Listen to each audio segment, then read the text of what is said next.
Class 10th science में chapter number 5वां है विद्युत धारा का चुंबकीय प्रभाव के अति लघु उत्तरीय प्रश्नों को हल करेंगे। तो चलिए प्रारंभ करते हैं। उत्तर तथा दक्षिण ध्रुव को मिलाने वाली रेखा क्या कहलाती है? तो इसका आंसर हम ऐसे करेंगे, दोनों ध्रुवों को मिलाने वाली यानी उत्तर ध्रुव और दक्षिण ध्रुव को मिलाने वाली चुंबकीय रेखाएं जो वो क्या कहलाती हैं? चुंबकीय अक्ष यानी मैग्नेट एक्सिस कहलाती है। ठीक है, तो यहाँ पे देखिए ये एक चुंबक है, तो यहाँ पे इसका नॉर्थ पोल है और ये साउथ पोल है, तो बीच से जो एक रेखा गुजरती है और इसे चुंबकीय अक्ष कहा जाता है। ठीक है, ये तो हो गया। इसके बाद देखिए दूसरा क्या है, चुंबक के सिरों के निकट वह बिंदु जहाँ चुंबक का आकर्षण बल सबसे अधिक होता है, उस बिंदु को क्या कहा जाता है? ध्रुव कहा जाता है, यानी N और S। ठीक है, जो दो होते हैं यानी पोल कहा जाता है, एक होता है नॉर्थ पोल, दूसरा होता है साउथ पोल। तो ये आपको समझ में आ गया।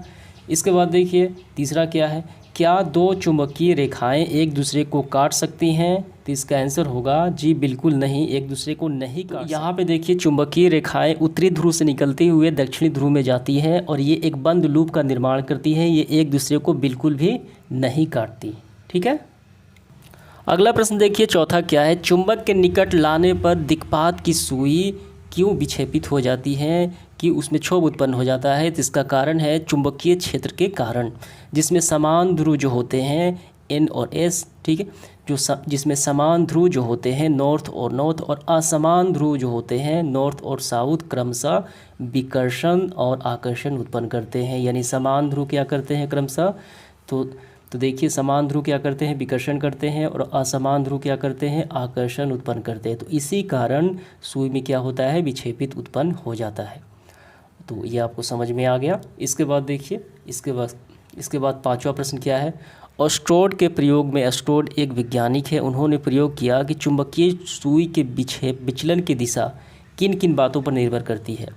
तो ये रहा धारा की दिशा ने, तो इसका आंसर होगा धारा की दिशा, और दूसरा चुंबकीय सुई की स्थिति। ठीक है, ऑस्ट्रोड के प्रयोग में चुंबकीय सुई का विचलन किन किन बातों पर निर्भर करता है? धारा की दिशा में, यानी धारा किस दिशा में बह रही है, और चुंबकीय सुई की स्थिति कहाँ है। इसके बाद देखिए 6 नंबर प्रश्न क्या है, प्रणालिका किसे कहते हैं? हमें परिभाषा करनी है। तो ये रही प्रणालिका, तो इसकी परिभाषा हमें करनी है, ये करते हैं। यहाँ से हम करेंगे, देखिए जब एक लंबे विद्युत रोधित चालक तार को सर्पिल रूप से इस प्रकार लपेटा जाए कि तार के सिरे जो है एक दूसरे से अलग परंतु अगल बगल हो, तो इस प्रकार की जो व्यवस्था होती है उसे प्रणालिका कहा जाता है। और जिस वस्तु पे ये तार को लपेटा जाता है बिल्कुल साइड बाय साइड, ठीक है, उसे क्या कहा जाता है? उसे उस वस्तु को क्रोड कहा जाता है, प्रणालिका का। ठीक है, इसके बाद जो अगला प्रश्न आएगा, तो प्रणालिका का आपको परिभाषा यही करना है। देखिए 7वां क्या है, क्रोड किसे कहा जाता है? तो इसका हम आंसर ऐसे करेंगे, प्रणालिका जिस पदार्थ पर लिपटी होती है उसे क्रोड कहा जाता है। ठीक है, देखिए ये वस्तु क्या है, ये वस्तु जो है ये है कहलाता है क्रोड। तो इसमें जब विद्युत धारा प्रवाहित की जाती है तो ये एक चुंबक की भांति कार्य करने लगता है, कौन? प्रणालिका। इसके बाद 8वां प्रश्न देखिए क्या है, चुंबकीय क्षेत्र के 3 स्रोतों की एक सूची बनाइए। इसका मतलब ये है कि चुंबकीय क्षेत्र उत्पन्न करने वाले कौन कौन से यंत्र हैं। तो पहला हो गया हमारा प्राकृतिक चुंबक, जो जिसके चारों तरफ क्या होता है? चुंबकीय क्षेत्र होता है। दूसरा हो गया एक धारावाही चालक, ठीक है, यानी उस पर जो विद्युत धारा प्रवाहित की जाती है तो वैसा चालक के चारों तरफ भी चुंबकीय क्षेत्र होता है। और तीसरा होता है एक धारावाही प्रणालिका, इसके चारों तरफ भी क्या होता है? चुंबकीय क्षेत्र उत्पन्न होता है। इस तरीके से ये 3 स्रोत हो गए। इसके बाद 9 नंबर देखिए, किसी चुंबकीय क्षेत्र में स्थित विद्युत धारावाही चालक पर आरोपित बल कब अधिकतम होता है? कब अधिकतम होता है? तो देखिए जब विद्युत धारावाही चालक की विद्युत धारा की दिशा चुंबकीय क्षेत्र की दिशा के लंबवत होती है। कब होता है? जब वो धारावाही चालक के विद्युत धारा की दिशा जो है वो किसके क्षेत्र के लंबवत होती है? चुंबकीय क्षेत्र के दिशा के लंबवत होती है, तब उस पर आरोपित बल सबसे अधिकतम होता है। इसके बाद 10वां देखिए, विद्युत चुंबकीय प्रेरण किसे कहते हैं? आइए इसका आंसर करते हैं। तो इसको समझने से पहले यहाँ पे समझिए ये क्या है, ये एक बंद लूप है और यहाँ पे गैल्वेनोमीटर है। इस परिपथ में जब धारा प्रवाहित होती है तो इसका संकेत बताता है कि धारा प्रवाहित हो रही है। तो इस बंद लूप में जब हम ये क्या है, ये है एक क्षण चुंबक, इस चुंबक को जितनी गति से आगे की तरफ भेजेंगे और जितनी गति से बाहर निकालेंगे तो उसमें क्या होगा, ये विक्षेपित होगा यानी उस पर धारा प्रवाहित होगी। इस तरीके से हम इसका आंसर करेंगे। लूप में वह विद्युत धारा उतने ही समय में प्रवाहित होती है जब तक लूप तथा चुंबक के बीच अपेक्षित गति होती है। ठीक है, जब इसमें अंदर लाया जाए और बाहर ले जाया जाए तो अपेक्षित गति होती है इस लूप में, तो विद्युत धारा प्रवाहित होती है। ठीक है, इस प्रकार से उत्पन्न होने वाली जो धारा है, विद्युत धारा जो धारा है उसे प्रेरक धारा, और इस घटना को विद्युत चुंबकीय प्रेरण कहा जाता है। ठीक है, ये आपका आंसर हो गया।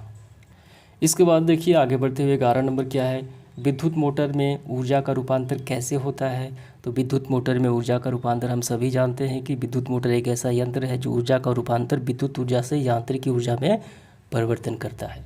ठीक है, ये हो गया। इसके बाद 12 नंबर, कुछ ऐसे युक्तियों का नाम लिखना है, ऐसे यंत्रों के नाम लिखना है जिसमें विद्युत मोटर उपयोग होता है।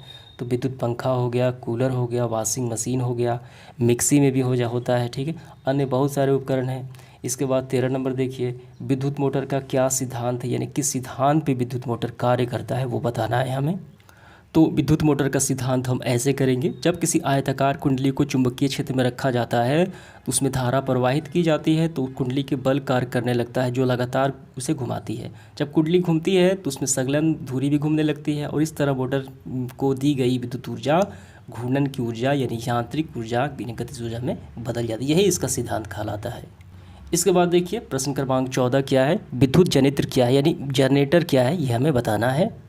तो विद्युत जनित्र की परिभाषा हम ऐसे करेंगे, विद्युत जनित्र एक ऐसा यंत्र है जिसके द्वारा यांत्रिकी ऊर्जा को विद्युत ऊर्जा में परिवर्तन किया जाता है।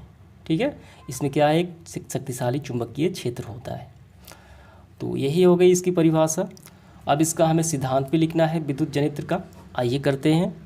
तो इसका सिद्धांत हम ऐसे लिखेंगे, विद्युत जनित्र का सिद्धांत विद्युत चुंबकीय प्रेरक पर आधारित है। जब कुंडली को तीव्र चुंबकीय क्षेत्र में घुमाया जाता है तो कुंडली से संबंधित चुंबकीय बल रेखाएं की संख्या परिवर्तन होता है, जिसके फलस्वरूप कुंडली में प्रेरित धारा प्रवाहित होने लगती है, और धारा की दिशा फ्राडे के दाहिने हाथ के नियम से ज्ञात किया जा सकता है। इसके बाद देखिए हमारा अगला जो प्रश्न है 16 नंबर, विद्युत जनित्र का क्या उपयोग है। जो जनरेटर है उसका उपयोग घरों में होता है और व्यावसायिक स्थानों पे होता है विद्युत धारा को प्राप्त करने के लिए, एसी करंट को। इसके बाद 17 नंबर, डिस्ट धारा के कुछ स्रोतों के नाम लिखिए, यानी डिस्ट धारा इससे प्राप्त होती है। तो शुष्क सेल, लेड बैटरी, डायनेमो हो गया। 18 देखिए, प्रतिवर्ती धारा उत्पन्न करने वाली, एसी धारा उत्पन्न करने वाली स्रोतों के नाम हम बताना है। तो एसी जनित्र हो गया, ठीक है, और दूसरा हो गया नाभिकीय ऊर्जा संयंत्र जनित्र हो गया। तीसरा हो गया थर्मल पावर प्लांट से प्राप्त होता है। चौथा पावर स्टेशन से प्राप्त होता है एसी करंट यानी अल्टरनेटिव करंट। इसके बाद देखिए 19 नंबर, विद्युन्मय तार, उदासीन तार और भू तार। ठीक है, भू तार के विद्युत रोधी आवरण सामान्यतः किस रंग के होते हैं, तीनों का हमें रंग बताना है। तो आपको ऐसे क्रमवार तरीके से लिखना है, विद्युन्मय तार लाल रंग का होता है, उदासीन तार काले रंग का होता है, भू तार हरे रंग का होता है।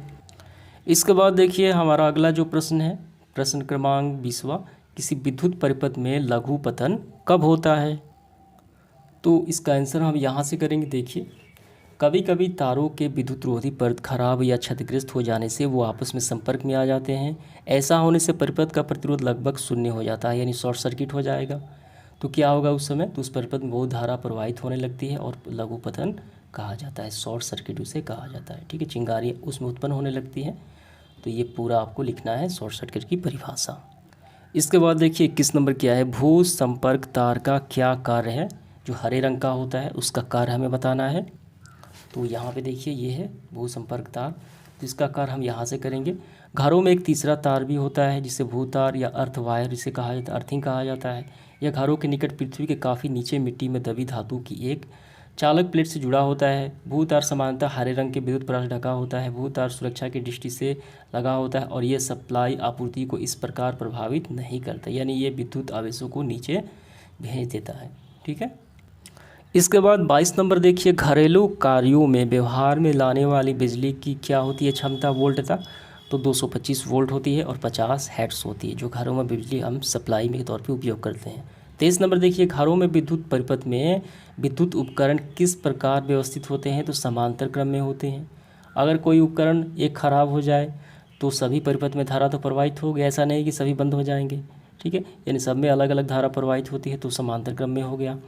इसके बाद 24 नंबर देखिए, मुख्य धारा में वोल्टता का अधिकतम मान जिसके लिए फ्यूज पिघल जाता है वो फ्यूज किस प्रकार का गुण को निर्धारित करता है। ये फ्यूज की क्षमता को। ये का आखिरी सवाल, क्या मैक्सवेल के दक्षिण हस्त नियम जो है मुट्ठी की अंगुलियों की दिशा चुंबकीय क्षेत्र की दिशा की प्रदर्शित करता है। तो ये बिल्कुल प्रदर्शित करता है।